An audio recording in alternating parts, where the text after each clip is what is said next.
ॐ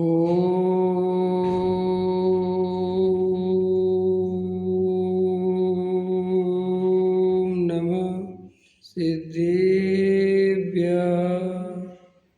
ॐ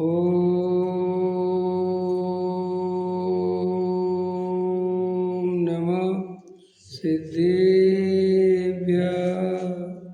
ॐ नमः सिद्धेभ्यः। निर्मल ज्ञान परिठिया कम कलंक डहेवी। अपाल दौजेड़ परु ते परमा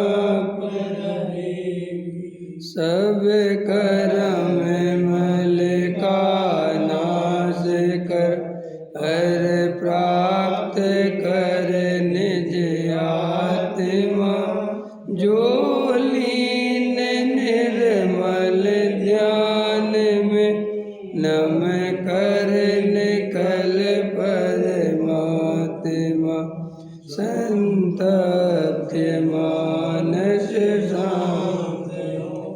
जिनके गुणों के गान में वे वर्धमान मान जिन विचरे हमारे ध्यान में। योग सार ग्रंथ है, गाथा अपनी चल रही 14। परिणामों से ही बंध होता है और परिणाम से ही मोक्ष होता है। परिणाम से ही बंध है हर मोक्ष भी परिणाम से। यह जान कर हे भव्य जन परिणाम को पहचानिए। देखो क्या कहते हैं, पृष्ठ क्रमांक 22।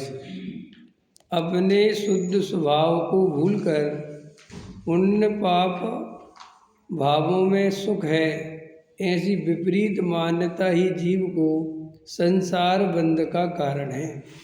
इससे विपरीत शुद्ध स्वरूपी भगवान आत्मा की श्रद्धा, ज्ञान और स्थिरता रूप परिणाम ही मोक्ष का कारण है। देह की क्रिया मोक्ष का कारण नहीं। स्वभाव की महिमा का ज्ञान, स्वभाव की महिमा का विश्वास, स्वभाव की महिमा में लीनता। देखो क्या कहते हैं, कल अपन ने ये चर्चा की थी कि अपन अपने शुद्ध स्वभाव को भूले हुए हैं। माने भूले हुए हैं, माने अपना शुद्ध स्वभाव जो अपना आत्मा है उसको बताने के बाद भी, उसको जानने के बाद भी कि ऐसा मेरा स्वभाव है, हमें उसकी महिमा नहीं आती, हमें उसमें सुख नहीं दिखता। हमें हमेशा जगत में ही सुख दिखता रहता है, जबकि जगत का सुख नश्वर है, क्षणिक है, सब दिखाई देता है कि यहाँ कुछ रुकने वाला नहीं है, सब परिणमनशील है, उत्पाद व्यय युक्त है। आज जो है वो कल नहीं रहेगा। निरंतर ये देह मृत्यु की ओर जा रही है। संयोग का वियोग होना निश्चित है। ये सब रुपया पैसा, मकान, दुकान, सोना चांदी, ये सब यहीं पड़ा रह जाएगा।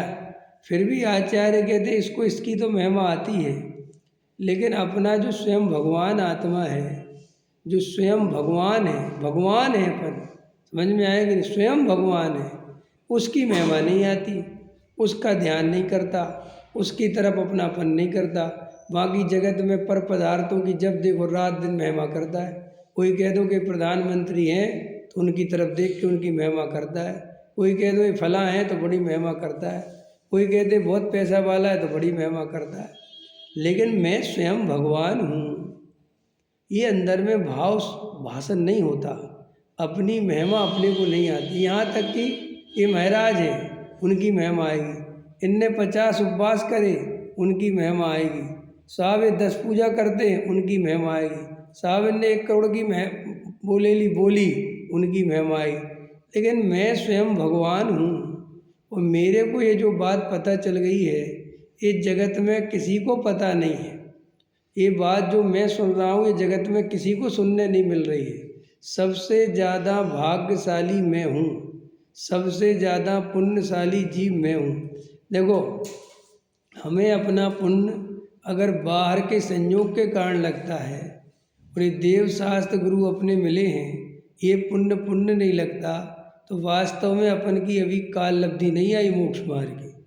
अपन को अंदर में ये लगना चाहिए कि सबसे ज़्यादा भाग्य तो मेरे जगह है कि मुझे कुछ काल बाद मुक्ति होने वाली है। ऐसा अंदर में लगता है या कुछ काल में मुक्ति होने वाली है? देवेंद्र जी, लगता है कि नहीं कुछ काल में मेरी मुक्ति होने वाली है? ऐसा भाव भाषण होता है कि अंदर से आवाज़ आती है क्या? देखो, जिसके आत्मा का ध्यान चलता होगा, जिसे ईमानदारी से आत्मा की दृष्टि होगी, उसके अंदर से ही आवाज़ आने लगती है कि मैं कुछ काल बाद यहाँ से निकलने वाला हूँ। जैसे अपन गांव में रहते थे और हम पढ़ाई करते थे, तो हमारी अंदर से आत्मा से आवाज़ आती थी कि हम इस गांव में सदा रहने वाले नहीं हैं। जबकि हम किसी से कहते नहीं थे। हमारे साथ 50 बच्चे पढ़ते थे, लेकिन हम किसी से कहते थोड़े थे हम इस गांव में निकल जाएंगे। लेकिन अंदर वो हमारा पढ़ाई करने का जो तरीका था और जो हमारी पढ़ाई के प्रति रुचि थी, तो वो अंदर से आवाज़ निकलती थी कि मैं इस गांव में रहने वाला नहीं हूँ।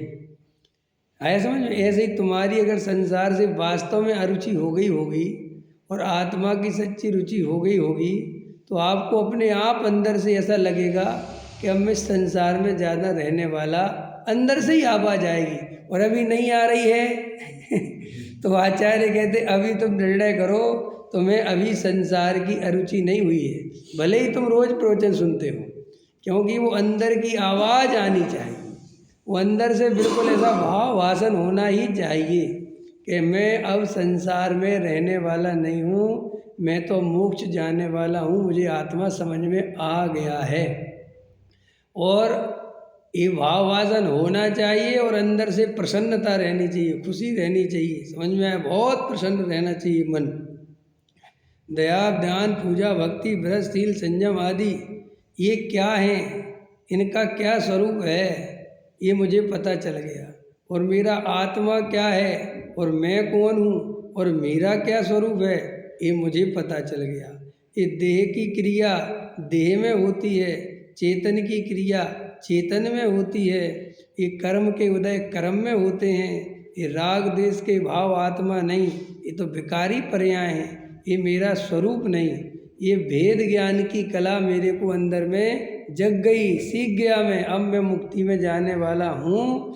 क्योंकि जिनवाणी में ऐसा लिखा है कि जो जीव ऐसी भेद ज्ञान की कला सीख जाते हैं वे कुछ काल में मुक्ति को प्राप्त करते हैं। और मैं तो वो भेद ज्ञान की कला सीख गया, तो मैं तो कुछ ही काल में मुक्ति को प्राप्त करूँगा।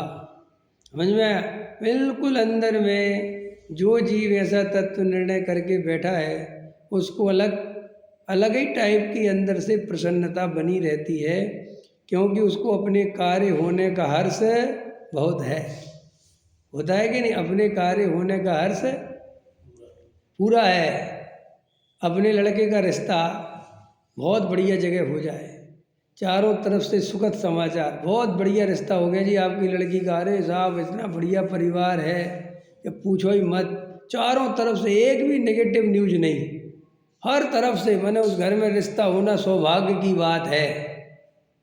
तो बोलो माँ बाप को अंदर ही अंदर कितनी प्रसन्नता रहती है। अपने लड़के की या लड़की की शादी हो जाए, अरे वाह कितनी बढ़िया जगह रिश्ता हो, अंदर ही अंदर प्रसन्न रहते, हर काम में आनंद आता है। समझ में आया? शादी की कोई भी तैयारी होती है अति उत्साह से होती है, मन ही मन प्रसन्न होते हैं। लड़के को देने की बारी आती तो बढ़िया से बढ़िया चीज़ दो, बहुत बढ़िया।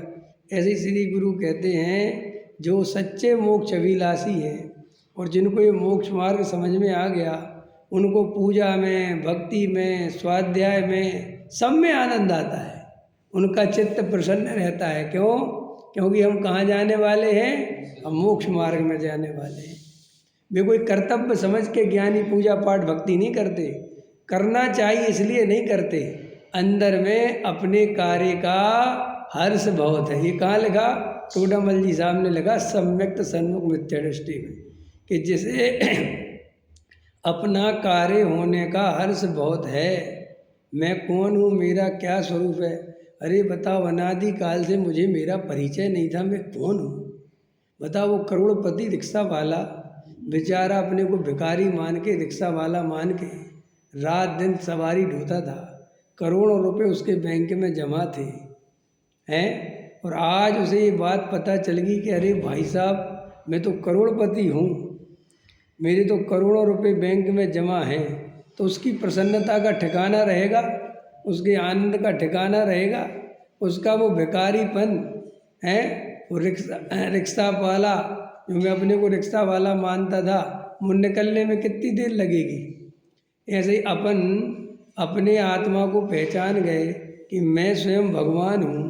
अब ये जो देहादिक में अपनापन कर रखा था, इनसे जो अपना परिचय मान रखा था कि मैं विवेक कुमार, मैं पंडित, मैं सेठ, मैं विद्वान, मैं मनुष्य, मैं पुरुष, मैं मोटा, मैं काला, मैं पतला, मैं दिल्ली में रहने वाला, ये सारे परिचय झूठे हो गए। अरे मैं तो आत्मा हूँ, और आत्मा कभी दिल्ली में नहीं रहता, आत्मा तो आत्मा में रहता है।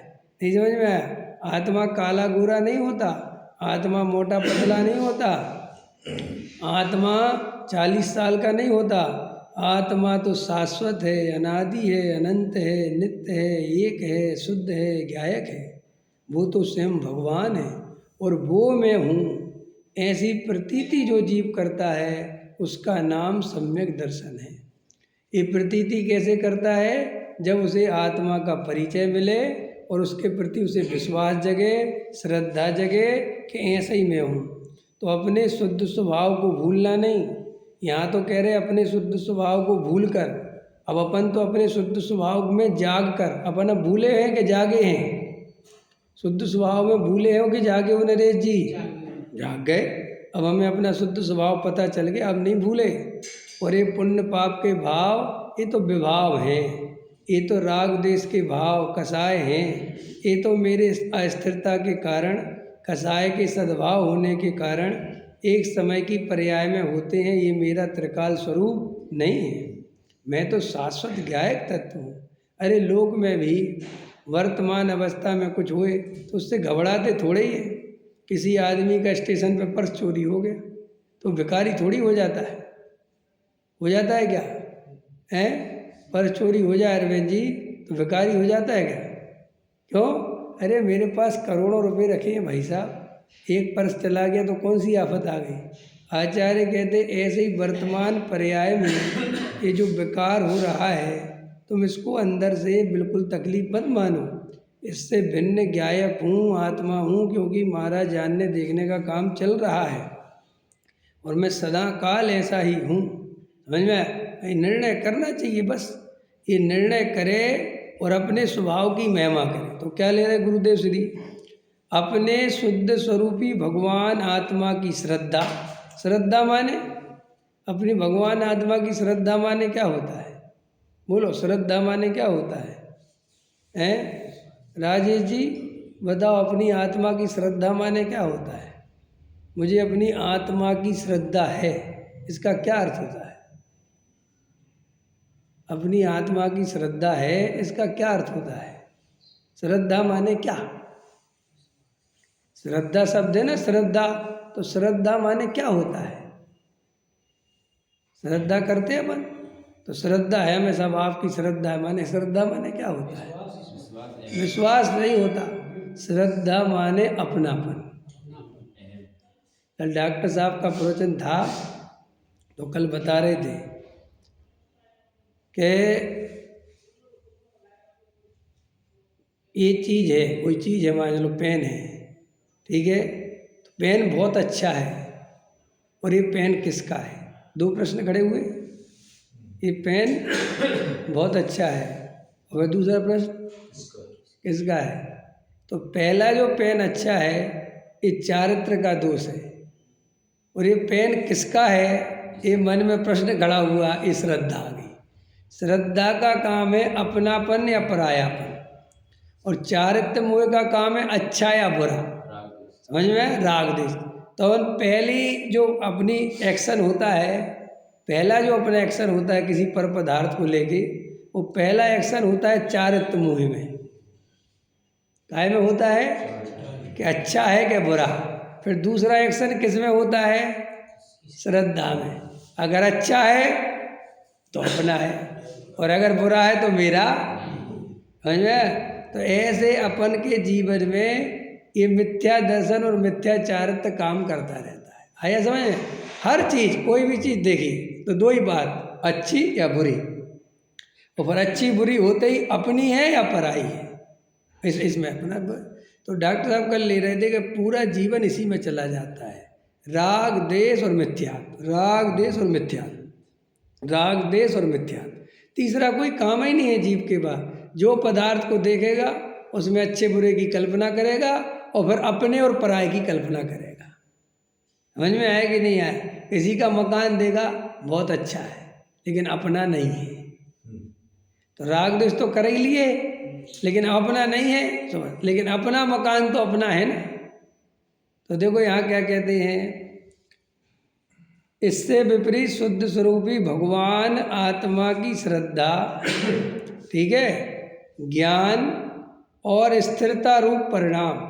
तो श्रद्धा हो गई अपनी आत्मा में अपनापन करो। अपनापन का अर्थ है कि यही मैं हूँ, इसके अलावा मेरा और कुछ नहीं है, इसका नाम अपनापन। समझ में आया? नौ कर्म, द्रव्य कर्म और भाव कर्म, ये तीन प्रकार के कर्म हैं। इन तीनों प्रकार के कर्मों में मैं नहीं हूँ, ये मेरा स्वरूप नहीं। नौ कर्म में क्या क्या लेना? सब कुछ लेना, अपने शरीर से लेके जो कुछ है सब नौ कर्म है, जो कुछ भी है सब नौ कर्म। तो ये नौ कर्म मैं नहीं, मेरा स्वरूप नहीं, मैं इनका कर्ता भोगता नहीं। दूसरे नंबर पर द्रव्य कर्म, जो ज्ञानावर्णादि, दर्शनावर्णी, मोहिनीय, अंतराय, वेदनीय, आयु, नाम, गोत्र, ये जो आठों प्रकार के कर्म हैं जिन्हें द्रव्य कर्म कहते हैं, इनसे मेरा किसी भी प्रकार का कोई संबंध नहीं। इनका कर्ता धर्ता मैं नहीं, इनका उदय मुझको छूता नहीं, मेरे को आता नहीं। और भाव कर्म, जो द्रव्य कर्म के उदय के निमित्त से और एक समय की पर्याय की योग्यता से जो पर्याय में विकार है, राग देश के परिणाम है, ये मेरा स्वरूप नहीं। ऐसा तीनों प्रकार के कर्मों से जो जीव भेद ज्ञान करता है और एक जाननहार को जानते हुए ये मैं हूँ, जो इन तीनों प्रकार के कर्मों की अवस्था को एक साथ एक समय में जानने वाला ऐसा ध्रुव तत्व, जो देह को भी देखता है, राग देश को भी देखता है और कर्म के उदय को भी देखता है, ऐसा वह आत्मा जो कभी भी इन उदयों से प्रभावित नहीं होता, जिसके जानने देखने का स्वभाव कभी आच्छादित नहीं होता, कभी किसी के द्वारा ढकता नहीं, वो सदा काल जानता रहता है, ऐसा वो जो जानने वाला ध्रुव तत्व है, उसमें अपनापन करना और सब जगह से अपनापन तोड़ना, इसका नाम है आत्मा की श्रद्धा, इसका नाम है सम्यक दर्शन। समझ में आया? और सम्यक दर्शन कुछ नहीं, बस बैठ के शांति से जो अपना ज्ञायक भाव प्रकट है, जो जानने देखने वाला, ज्ञान की अनुभूति करने वाला जो तत्व है, यही मैं हूँ। और मेरे ज्ञान में जो गेय झलकते हैं, चाहे वो संयोग झलकते हो, चाहे वो शरीर झलकता हो, चाहे वो राग देश के परिणाम झलकते हो, ये जो कुछ भी मेरे ज्ञान में झलकता है वो मैं नहीं हूँ। जो झलका रहा है, जो अनुभव कर रहा है, जो वेदन कर रहा है, जो जान रहा है, जो सदा काल है, जो शाश्वत है, जो निरावरण है, जो ज्ञानमयी है, जो चैतन्यमयी है, जो चेतता है, चेतता है माने जिसमें वेदन होता है, जो शाश्वत है, ऐसा ध्रुव तत्व में हूँ। ऐसा बारंबार अनुभव करने से सम्यक दर्शन की प्राप्ति हो जाती है। भाई ये सम्यक दर्शन करने का उपाय है। समझ में आया? और कोई उपाय नहीं, बाकी के सब उपाय झूठे हैं। और अपन ये उपाय नहीं करेंगे और बाकी के सब उपाय करते रहेंगे तो ये भव भी अपना चला जाएगा। आया समझ में? और फिर कोई काम नहीं आएगा। अभी तो तेरे को लगता है कि साहब ये है, वो है, फलां है, ढका है। आचार्य कहते थोड़े दिन की बात है, फिर ना जाने किस पर्याय में अकेला पड़ा रहेगा, कोई पूछने वाला नहीं है। अभी जो पुछवाने की बीमारी लगी ना है, अभी कुछ समय बाद ऐसी पर्याय में दुर्गति हो जाएगी कि कोई देखने वाला नहीं रहेगा। इसलिए भैया अपनी आत्मा को जानो। देखो क्या कहते, शुद्ध स्वरूपी आत्मा की श्रद्धा। अब ज्ञान भी देखो साहब, उसी आत्मा का ज्ञान। ज्ञान मतलब क्या? इंजीनियरिंग का ज्ञान, डॉक्टरी का ज्ञान, व्यापार का ज्ञान, पर पदार्थों का ज्ञान, इससे जीव के सुख का कोई संबंध नहीं है। इसमें चाहे जीव कम जाने चाहे ज़्यादा जाने, इससे जीव सुखी होता ही नहीं। बड़े बड़े डॉक्टर सुसाइड कर लेते हैं, बड़े बड़े इंजीनियर सुसाइड कर लेते हैं, और आत्मज्ञानी पुरुष कभी सुसाइड नहीं करता। समझ में आया कि नहीं आया? तो आत्मज्ञान ही ज्ञान है, शेष सभी अज्ञान। जिसको अपनी आत्मा का ज्ञान है बस वो। एक पंडित था, नाव में बैठ के उस पार जा रहा था, तो जो खेवटिया था वो पंडित, अब नदी में चल रही धीरे धीरे नाव है ना, तो खेवट से पूछता है कहाँ तक पढ़ा है। समझ में आया कि नहीं आया? उसने कहा साहब मैं तो बिल्कुल नहीं पढ़ा लिखा। अरे बोला कुछ तो पढ़ लेता होगा, हिंदी बिंदी के? नहीं साहब। तो बोले तेरी जिंदगी 75% बेकार है। कितने परसेंट बेकार है? 75%। और बीच में नाव पहुंची और एकदम तूफान आ गया। उसने कहा पंडित जी आपको तैरना आता है? कह रहा नहीं। तो बोले आपकी 100% बेकार है। और पंडित जी डूब गए। आया समझ में कि नहीं? तो तुम्हारा ये जो ज्ञान है ना साहब, बहुत ज्ञान है साहब, बहुत ज्ञान है। क्या काम का ज्ञान? जो हमें नरक निगोद में ले जावे, ऐसे ज्ञान को हम ज्ञान नहीं मानते। नहीं समझ में आया? अलोन मास्क पे बहुत ज्ञान है साहब, क्या गजब का ज्ञान है? क्या बिजनेस करता है साहब, पूरा अमेरिका खरीद ले है। अंबानी के पास बहुत ज्ञान है। अरे साहब क्या बुद्धि चलती है अमित शाह की, क्या दिमाग इन लोगों के पास। ये दिमाग कहते हो, इस ज्ञान की प्रशंसा करते हो। बेचारे इनका भविष्य कितना अंधकारमय होने वाला है इसकी खबर है। लेकिन वज्रसेन जी, प्राप्त पर्याय में तन्मय होने से इनका भविष्य क्या होगा ये विकल्प ही नहीं आता। पता हमारे अंदर क्या चलता? चूल्हे में गया, हमें बना दो, तुम तो हमें बना दो एक बार कहीं का प्रधानमंत्री। कि नहीं तुम भविष्य में नरक चले जाओगे, चले जाएंगे। लेकिन क्यों बोलता है ऐसा? क्योंकि नरक भरक की श्रद्धा ही नहीं है। देखो कल मैं चांदनी चौक गया अरविंद जी, तो वहाँ पे अब जिस काम से जाते वो काम तो आपको पता ही है। समझ में आया कि नहीं? तो गए तो क्या हालत होती है वहाँ पे, क्या भीड़ होती है। तो अपन को ऐसा लगता है कि तुरंत निकलो, 1 मिनट के लिए, मतलब ऐसा लगता है पैसे निकलो यहाँ से। तो मुझे कल एकदम वहाँ ऐसा भाव आया कि इतने सारे जीव हैं, नहीं समझ में आया। कोई ठेलों पे खा रहा है, कोई कपड़े खरीद रहा है, कोई वहीं बैठा है, कोई सिगरेट फूंक रहा है, कोई वहीं साइड में बैठ के शराब पी रहा है। समझ में आया कि नहीं है? लगे लगे लगे लगे, और अपन को ऐसा लगता है कि निकलो निकलो निकलो। तो मैंने कहा यार ऐसा अपन को क्यों लगता है इतना जल्दी? तो मैंने उसका समाधान अंदर से आया कि भाई अपने को जाना है मोक्ष। तो अपन पे अब ये सब दृश्य, ये भीड़ बर्दाश्त नहीं होती, और इन बेचारों को रहना इसी संसार में, और अभी नरक निगोद और घूमना है। तो इनको तो रचना पचना, भीड़ में कुछ भी खाना पीना उल्टा सीधा, इनकी ज़िंदगी में सब चलेगा। अब अपन चूँकि बिल्कुल अंदर से अपनी आत्मा जाग गई है, तो अपन ऐसी चीज़ों में रच पच नहीं सकते। अब तो अपन को अपने निज घर में जाने की पड़ती है। भैया हमें शांति में कहीं भेज दो, हमें नहीं चाहिए। आया समझ में? वास्तव में जिसे आत्मा की सच्ची रुचि जग जाए, उसे संसार के कार्यों में अरुचि हो ही जाती है। ये पक्का ही समझ लो आप। वो संसार के कार्यों में कितना ही कोशिश करे कि चलो करता हूँ, लेकिन वो होता ही नहीं अंदर से। समझ में आया कि नहीं आया? खूब अब भाई के लड़के की शादी है, खूब अंदर से सोचे कि चलो मेरे अंदर, लेकिन करे क्या वो जब देखो उसके बीच बीच में बैराग गाते ही रहता है। क्या रखा शादी में, क्या मिलेगा बेचारे को, कौन सा सुख मिलने वाला? वो अंदर से आया समझ में कि नहीं? किसी की मृत्यु सुन लेगा, यही संसार है, क्या रखा? किसी का जीवन देखेगा, क्या रखा? कहीं है ही नहीं। ज्ञानी को संसार में सुख की कल्पना होती नहीं, क्योंकि ज्ञानी जान गया संसार में कुछ है ही नहीं। और अज्ञानी को हमेशा ये प्राप्त पर्याय में तन्मय है, तो कहता हाँ चले जाएंगे नरक। अरे भैया तुझे नरक फरक पता भी नहीं है कि नरक होता क्या है। अभी 1-2-4 दिन पहले बोला था मैंने, आदमी नरक जाने को तैयार है, कैंसर करने को तैयार नहीं है।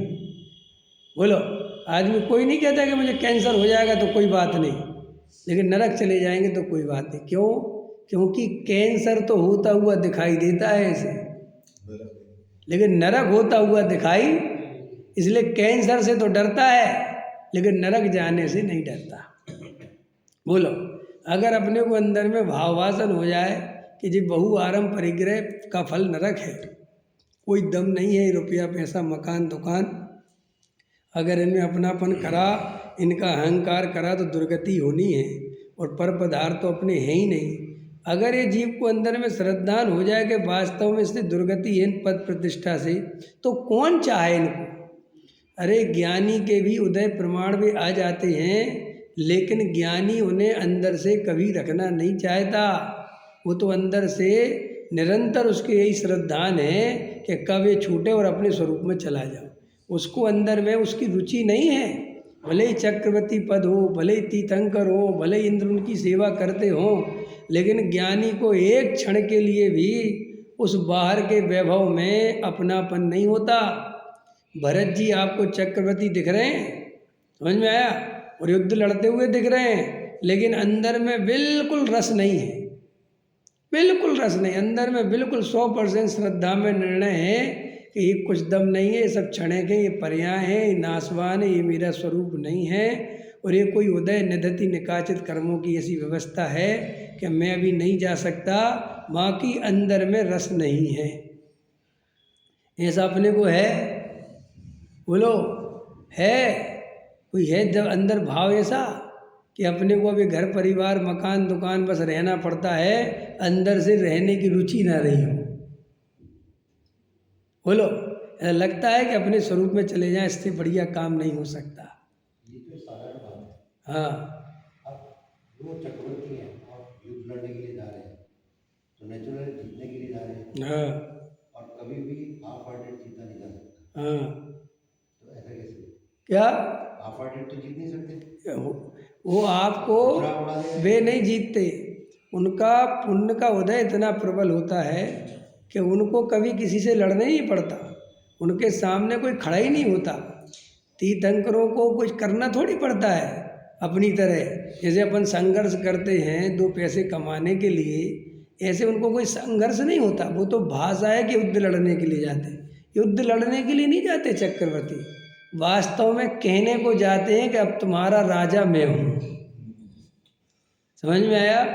और वे कुछ नहीं करते, उन्हें कोई ऐसा अंदर से कि कुछ, उनको तो अंदर में अपने स्वरूप की खबर है, और पुण्य का उदय इतना प्रबल है, इतना उदय प्रबल है कि वो उनके आड़े आता है और उनको करना पड़ता है, उसको कोई दम नहीं, क्योंकि उनको चक्र रतन की प्राप्ति पहले हो जाती है। ऐसा नहीं कि पहले लड़के आते चक्र रतन बाद में आता है, वो चक्र रतन उनको पहले आ जाता है।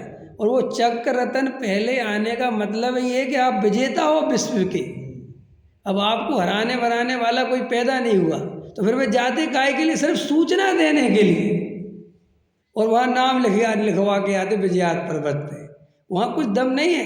आप कहोगे साहब ऐसा क्यों करते? ऐसा उनका निधति निकाचित कर्म है, ऐसा उदय है, उसको टाल नहीं सकते। जैसे तीर्थंकर हैं, तो तीर्थंकर सौधर्मेंद्र से ये नहीं कह सकते कि तुम मेरी सेवा के लिए मत आया करो, वो ये नहीं कह सकते कि तुम कपड़े स्वर्ग से मत भिजवाया करो, मुझे कोई ज़रूरत नहीं है। आप कहोगे साहब ये तो पराधीन है, पराधीनता नहीं, स्वरूप है वस्तु का, उन्हें वो आता है, वो उस पर ज़्यादा सह स्वीकार करते, ठीक है। क्यों करते? क्योंकि उनको आत्मज्ञान के साथ साथ अवधि ज्ञान भी होता है। उन्हें खाली आत्मज्ञान नहीं होता, उन्हें महापुरुषों का पूरा ज्ञान होता है कि कैसे तीर्थंकर का उदय होता है, क्या सब जानते हैं वो, क्योंकि वो सर्वार्थ सिद्धि से आए, और सर्वार्थ सिद्धि में भी उनको पूरा ज्ञान था। फिर वहाँ से उसके पहले वो भावलिंगी मुनिराज थे, तो उन्हें पूरी सब पर्याय दिखती हैं, उनको सब व्यवस्थित है। ऐसा नहीं कि उन्हें कुछ पता ही नहीं कि जो क्या हो रहा है, सब जानते हैं, सब उदय को पहचानते हैं, और सब निर्णय करके जीवन चलता रहता है, और फिर बस उदय कमजोर पड़ा और यहाँ बैराग बका और निकल जाते हैं। यही तो वस्तु स्वरूप की सुंदरता है कि देखो, अंदर में वैराग्य की कमी नहीं, श्रद्धा की कमी नहीं, और बाहर में महल खड़े हुए हैं हमें, और महलों से लड़ाई नहीं कि क्यों क्यों खड़े, मैं तो भाग के जा रहा हूँ। हम हमेशा, हमारा जीवन दुविधा में जा रहा है। हमारे अंदर महल है और बाहर झोपड़ी है। समझ में आया कि नहीं आया? और हम महल चाहते हैं और वैराग्य की बात करते हैं, और वे अंदर में बात वैराग्य की रखते हैं और बातें महलों की करते हैं। बोलो। सर्वात सिद्धि से जो देव आए हैं वो तीर्थंकर परमात्मा, तो उनका तो जितना चलता था वो, आओ 33 सागर, लेकिन जो नरक से आ रहे हैं तो उनका कैसे? और नरक से भी आते कोई कोई तीर्थंकर, बरा। हाँ तो कोई बात नहीं, नरक में सम्यक दृष्टि थे, चाहे सम्यक दृष्टि। वो तो 33 सागर जो तत्व चर्चा होती है, वो तो सर्वार्थ सिद्धि की व्यवस्था है। पर्याय की अपनी योग्यता है और पर्याय का अपना स्वभाव है, उसे इंदुवा जिनेंदुवा भी नहीं बदल सकती।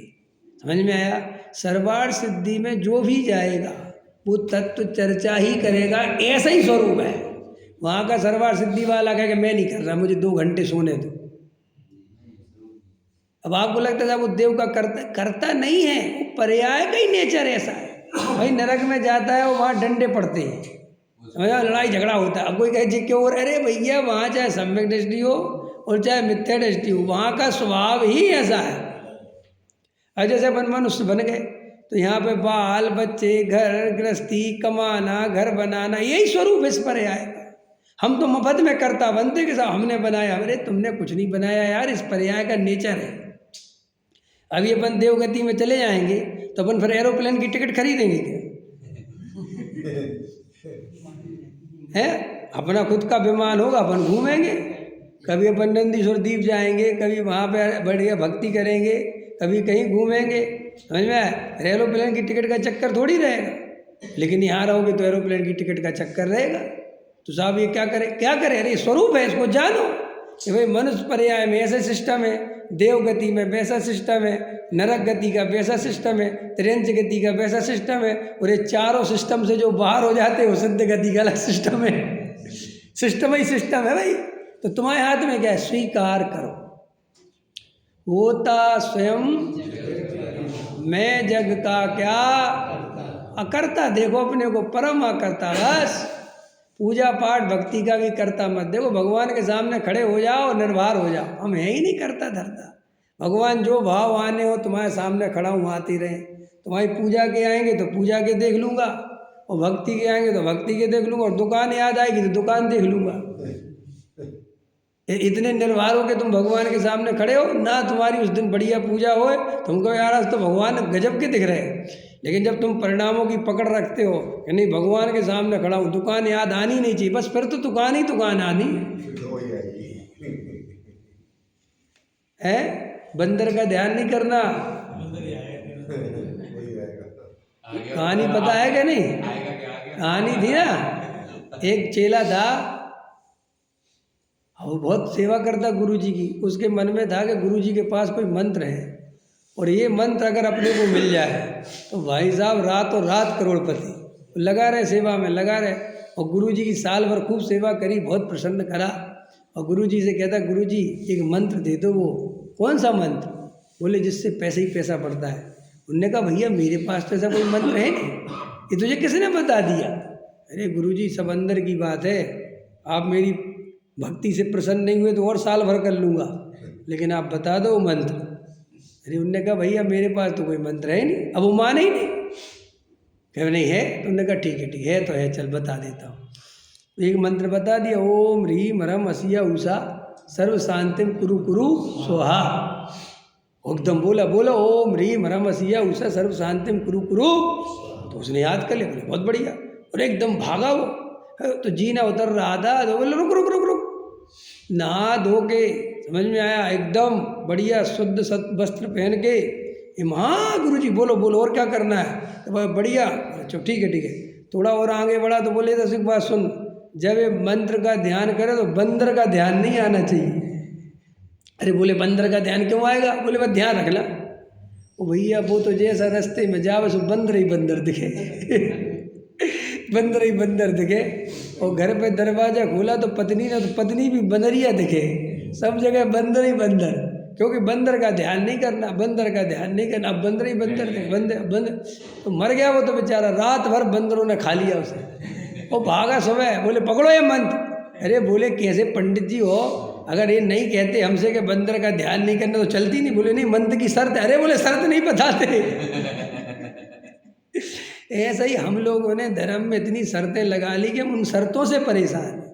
तुम सहज रह ही नहीं पाते। मंदिर की अलग शर्त, घर की अलग शर्त, समझ में आया कि नहीं आया? उनके सामने ऐसे बन जाओ, उनके सामने ऐसे बन जाओ, उनके सामने ये मायाचार, उनके सामने ये मायाचार, पूरी जिंदगी बर्बाद कर ली। अरे जैसे वैसे रहो यार, भगवान के सामने आ गए तो कौन सी आफत आ गई? हम जैसे हैं भगवान, हम वैसे आ गए आपके सामने। अब परिणाम तुम जानो, हम तो तुम्हारे भरोसे हैं, जो आएंगे सो देंगे, क्योंकि हमसे ज़्यादा समझदार आप हो भाई। आपके केवल ज्ञान में सब झलक रहा, मैं कहाँ कुछ उसका करता धरता। अब जो परिणाम आने होंगे वो तुम देखो, हम क्या, हम भी देखेंगे वो क्या हो। नहीं समझ में आया? तो ऐसा जीव जब निर्भर होता है, परम अकर्ता होता है, तो आचार्य कहते उसके आनंद का पार नहीं। भगवान के सामने खड़ा हो रहा है, अब दुकानदार दुकान देख रहा, भगवान का चेहरा आ रहा, वो कोई विकल्प ही नहीं कर रहा ये देखूं कोई ना देखूं। बस ऐसा जो सहज ज्ञाता हो गया वो सम्यक दृष्टि हो गया। इतना सा काम है सम्यक दृष्टि के लिए। और हमने अपने आप को इतना कस रखा है नट बोल्ट की तरह, परिणामों की तरफ से, क्रिया की तरफ से, समाज की तरफ से, संयोगों की तरफ से कस कस कस कस कस कस। समझ में आया कि नहीं? बेचैनी बेचैनी बेचैनी। प्रवचन भी मैं देखता हूँ फ्री माइंड से नहीं सुनते। प्रवचन भी जो श्रोता सुनते हैं अंदर कुछ ना कुछ गहरी मजबूत पकड़ रख के सुनते हैं, आग्रह रख के सुनते हैं, मिलान करते चले जाएंगे। अरे भाई अभी सुनो, आनंद लो तुम ना, भी शास्त्रों को याद करो ना, कि अभी सिर्फ समझो। लेकिन वो मिलान करता जाएगा डायरी की तरह, ये बात सही कही, ये बात गलत कही, ये बात सही कही, ये बात गलत। कहाँ सही गलत कर रहा है भाई? नहीं समझ में आया? शांति से आनंद तो रहे, वस्तु स्वरूप। अकर्ता बोला आनंद लेना, इसकी मौज लेना, ये अकर्ता किस अपेक्षा बोला? ऐसा कहाँ लिखा? आपने जो बताया ऐसा कहीं लिखा है? तो हम पूजा पाठ छोड़ दें? क्या क्या सोचता रहता है? अरे भाई जो बात कही उसको शांति से आनंद तो ले। क्यों तू सच्चा श्रोता तो बन, कम से कम थोड़ी पकड़ तो छोड़, ढीला तो कर अपने को। भगवान के सामने ही पकड़ रखता है, कुछ ना कुछ बोलेगा, बोलता जाएगा, बोलता है, 1 मिनट की सांस नहीं लेता। सांस ले, भगवान की तरफ शांति से देख, अपने गायक की तरफ शांति से देख, ऐसा मैं हूँ, उसका आनंद ले, अपने होने का आनंद ले, अपने जानने का आनंद ले। मैं आत्मा हूँ ये बात पता चल गई, इसका आनंद ले। मैं बीतरागी भगवान के सामने खड़ा हो गया, इसका आनंद ले। मेरे को मुक्ति मिलने वाली, इसका आनंद ले। मैं परिपूर्ण गायक हूँ, इसका आनंद ले। और जितना रस ले सके ले, और बीच में दुकान आ जाए तो उसका आनंद ले। जब आ जाए मतलब जानो उसको कि आ गई, इसमें मैं क्या कर सकता हूँ? मैं करता हूँ ही नहीं, मैं तो परम अकर्ता गायक हूँ। अब चाहे दुकान जल के चाहे भगवान जल के, तो साहब दुकान जल के तो क्या कर, कुछ नहीं, जानो। और फिर क्या होगा कि सहज अगर ईमानदारी से अकर्ता हो जाओगे और आत्मा की सच्ची रुचि हो जाएगी, तो फिर दुकान झलकना बंद हो जाएगी और आत्मा झलक चालू हो जाएगी। अभी रुचि तो पड़ी है दुकान की, और अंदर में जबरदस्ती रुचि करना चाहता है भगवान की, और झलकती है दुकान, सो होता है परेशान। जबकि ये नहीं देखता कि मेरी रुचि वहाँ गहरी पड़ी हुई है। और अभी बच्चन जी ने जो पूछा, पर्याय का स्वभाव स्वीकार करो भैया, इसको टालने की कोशिश मत करो। अब बुढ़ापा आ गया, अब शरीर में क्षमता नहीं रहेगी, शरीर कमज़ोर पड़ेगा, रोटी नहीं पचेगी, बहुत दिक्कत होगी। बस अब समझ लो बुढ़ापा आ गया, स्वरूप आ गया। फिर आगे की ओर याद कर लो कि बुढ़ापे में क्या करना था, ये अब वो समय भी आ गया। भाई बुढ़ापे में क्या करना था, जवानी से सुनते आ रहे, अब इसका मतलब मेरा वो टाइम आ गया कि अब हरि भजन में लगना चाहिए। अब राग द्वेष कसाय मुझे छोड़ देनी चाहिए, अब मुझे पद प्रतिष्ठा के चक्कर छोड़ देने चाहिए, क्योंकि मेरा समय आ गया। अभी देखो हमारे मित्र हैं विवेक जी पड़ावा में, अभी गया था मैं, अप्रैल में ही तो गया था पड़ावा। समझ में। और अभी वो उनके पिताजी कल शांत हो गए, समझ में आया कि नहीं आया, स्वर्गवास हो गया उनका। और अभी अभी की बात है, बहुत मेरे प्रजन बहुत उससे सुनते थे वो। और उनका अभी साल भर पहले 1.5 साल पहले फ़ोन आया कि हमने तो अपना गुरुजी आपको स्वीकार कर लिया पंडित जी। जबकि उनका बेटा शास्त्री है और मेरा सीनियर है, तो बोले हमने तो बस आपको अपना गुरुजी मान लिया, हमें आपके दर्शन करने हैं। तो वो 1.5-2 साल लगे रहे पड़ावा बुलाने के लिए, मैं जा नहीं पाया। फिर मैं अप्रैल में गया था 3 दिन के लिए, तो वो बहुत प्रसन्न रहे और बहुत बीमार थोड़े रहते थे, हल्के फुल्के, ज़्यादा उम्र नहीं थी, 67 साल के होंगे, 66-67 साल के, समझ में आया। और कह लगे पंडित जी अब आप जल्दी आना। तो मैं उनसे उस समय कह के आया था, देखो संयोग की बात, ये देखो बाबूजी मैं क्या पता कब आऊँगा कि नहीं आऊँगा, और मेरे आने के पहले क्या पता दोबारा आप चले जाओ इस संसार से। आप समाधि मण की तैयारी करो, आप ये सब विकल्प छोड़ो, शिविरों के इसके उसके, आपकी मुझे तबीयत ऐसी ठीक नहीं लगती ज़्यादा, आप तो समाधि मण की तैयारी करो, विकल्प छोड़ दो। और उनको कुछ विधियाँ समझा के आया था, समझ में गया, अब तो करो काम। तो मेरा और चले गए भी। मेरा कहने का तात्पर्य ये है कि संसार में जब आप बुढ़ापे में कदम रख दो, तो ये आप भगवान का, प्रभु का जो भी समझ लो धन्यवाद दो कि बहुत उम्र मिल गई, समझ में आया। और मैंने इतनी उम्र जी ली और सब संसार देख लिया, और अब बिल्कुल लास्ट स्टेज पे आ गया। अगर अब भी मैंने आत्मा का अनुभव नहीं किया तो मेरे से बड़ा मूर्ख कोई नहीं है। क्योंकि निरोगी काया घर में माया, कुलवंती नारी, पुत्र आज्ञाकारी, सबरे घर परिवार सही हैं और शांति से यहाँ तक आ गया। अब मुझे सब चीज़ों का लालच छोड़ देना चाहिए और अब मुझे वानप्रस्थ आश्रम में प्रवेश करना चाहिए। कौन से आश्रम में प्रवेश करो? ये वानप्रस्थ आश्रम समझते हो ना तुम लोग? हाँ, अभी अरविंद जी तुम्हारा समय नहीं आया, जब उदक की शादी कर दोगे बस सेन जी का समय आ गया। इंजीनियर साहब आपका है, देवेंद्र जी आपका, राजेश जी आपका है, आप लोगों का पिता, हमारे पिताजी आपका भी है, समझ में आया। अभी इनके तो 2 बच्चे हैं, समझ में आया। अभी अरविंद जी का एक बच्चा है जिनकी शादी नहीं हुई। नहीं, ये बजा नहीं कर रहा, ये बिल्कुल लिखा हुआ है, जब सारे बच्चों की शादी हो जाए तब माँ बाप को वानप्रस्थ आश्रम में प्रवेश करे। वानप्रस्थ आश्रम माने वन जैसा जीवन, सब राग देश कसाय छोड़ दिए, अब किसी से कोई लेना देना। यहाँ तक कि अब शादी शादी होगी रिश्तेदार की तो कौन जाएगा? बेटा जाएगा, हमारा खत्म। अब सब जगह रिश्तेदारी कौन निभाएगा? बेटा। कि आप नहीं आओगे भैया, हमारा काम पूरा हो गया, हम वानप्रस्थ आश्रम में चले गए, अब हमें कोई तुम्हारी न शादी से न बुलाने से न कोई संबंध। ऐसा ज्ञानियों को जीवन जीना चाहिए, ये ही मुक्ति का मार्ग है। अगर हम 80 साल की उम्र में भी, 75 साल की उम्र में, 70 साल की उम्र में शिविरों में धक्का खा रहे हैं, शादियों में धक्के खा रहे हैं, तो तुम समय सार समझे ही नहीं।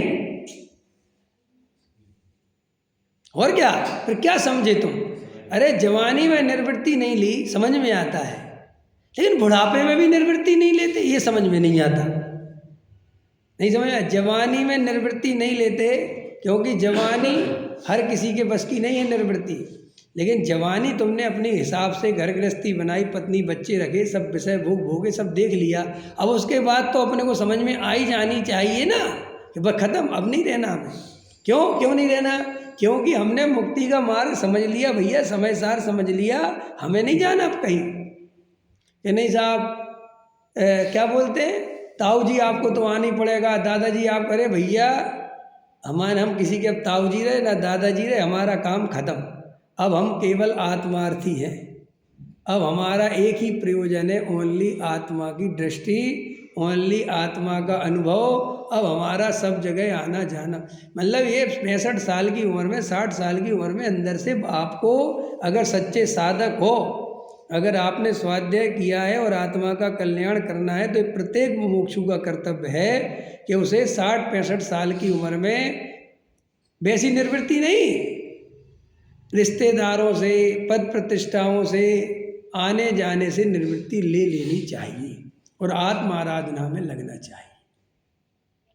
क्योंकि ये भव अब जाने वाला है, अब अंत दीपक है। क्या है?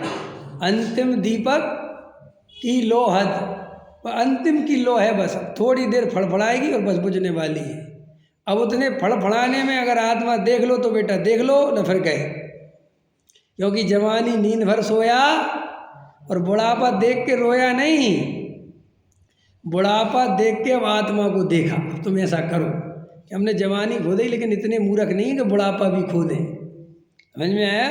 और फिर तुमने आखिर जवानी में भी तो समय सार समझा है, तुमने कोई बुढ़ापे में आके थोड़ी समझा है। जवानी में जोड़ा हुआ पैसा आदमी बुढ़ापे में भोगता है, लोक में ऐसा सिस्टम है कि नहीं? ऐसे ही जवानी में समझा हुआ समय सार बुढ़ापे में आके भोग लो बेटा। अब आत्मा का अनुभव कर लो। आत्मा का अनुभव करना माने समय सार भोगना। समझ में आया कि नहीं आया? और समय सार सुनना पढ़ना, ये समय सार का ज्ञान है, ये समय सार को जोड़ना है। और अनुभव करना माने समय सार को, तो दुर्लभ है वे जो भोगते भी हैं और जोड़ते भी हैं।